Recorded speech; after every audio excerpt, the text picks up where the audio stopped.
Баршаға сәлем, менің YouTube арнама қош келіпсіз. Бүгін мен сіздерге осылай өте жұмсақ әп-әдемі болып пісетін сүзбе қосылған булочки дайындап көрсететін боламын. Бұны ватрушки деп те атайды. Көбіңіз естіген болсаңыздар керек.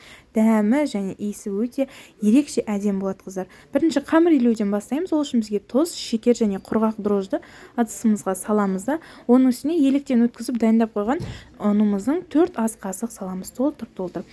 Бір араластырып жібереміз, кейіннен үстіне сүт құямыз. Сүт міндетті түрде жылы болсын, қыздар. Кішкене жұмыртқаңыз мұздай болатын болса, ыстықтау болғаны да дұрыс, қыздар. Бір араластырамыз, венчикпен араластыру керек. Кейін бетін жауып 15-20 минутқа қойып қоямыз. 15-20 минуттан кейін осылай әдемі болып көтеріледі, апара дайын болады. Кейіннен үстіне сұйық май қосып, тағы да бір араластырып жібереміз. Кейіннен бізге бір жұмыртқа керек. Жұмыртқада айтып өткендей жылы немесе бөлме температурасында болған дұрыс. Өз алдына бір араластырып жіберіп тестаға құямыз, оны да бір араластырып жібереміз. Енді үстіне жаңағы қалған ұнымызды саламыз. Міндетті түрде ұны електен өткен болу керек. Кейіннен бірінші венчикпен, кейін қолмен жұмсақ етіп қамыр илейміз. Ұнды көп салып жүрмейміз, қыздар. Кейіннен қамырымыз қолға жабыспайтын болып дайын болғаннан кейін қамыр тұратын ыдысымызды кішкене майлап жіберіп, осылай қамырды қойып, бетін жауып 45 минут немесе 1 сағатқа ашытып қоямыз.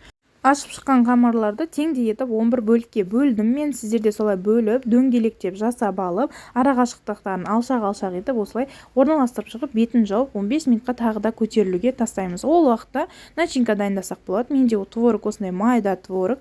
Егер де ірі творог алған болсаңыздар, кішкене блендерлап жіберіңіздер. Үстіне шекер қосамыз. Одан кейін қаймақ міндетті түрде қоссаңыздар болады, қоспасаңыздар да болады. Қаймақ қоссаңыз, негізі начинкаңыз сочный әдемі болады. Бір жұмыртқаның сарысын қосамыз, және де ванилин немесе ванильный сахар қосып жіберіңіздер. Сол кезде иісі өте керемет болып шығады, қыздар. Одан кейін үстіне менің творогтарым майда болғандықтан осындай картофельный пюре жасайтын ыдыспен, затпен осылай майдалап шықтым. Сіздер блендермен жасасаңыздар да болады, қыздар. Осылай начинкамыз дайын. Енді қамырымызда біраз тұрды. Осының ортасын дәл осылай жасап шығып, стаканның астың жағын майлап немесе ұндап жіберуді ұмытпаңыз. Қамырыңызға жабысып қалмасын. Ортасына начинкасын салып, қызып тұрған жан жағына жұмыртқаның сарысы мен сүтті араластырып жағып, қызып тұрған печкада 20-25 минутта дайын болады, қыздар. Міндетті түрде жасап көріңіздер. Өте дәмді, иісі өте ерекше шығады екен. Және де арнама жазылмаған қонақ болсаңыз, міндетті түрде жазылып алыңыз. Менің арнамда өте қызықты, оңай рецептер көп болады. Соңына дейін қарағаныңыз үшін рахмет.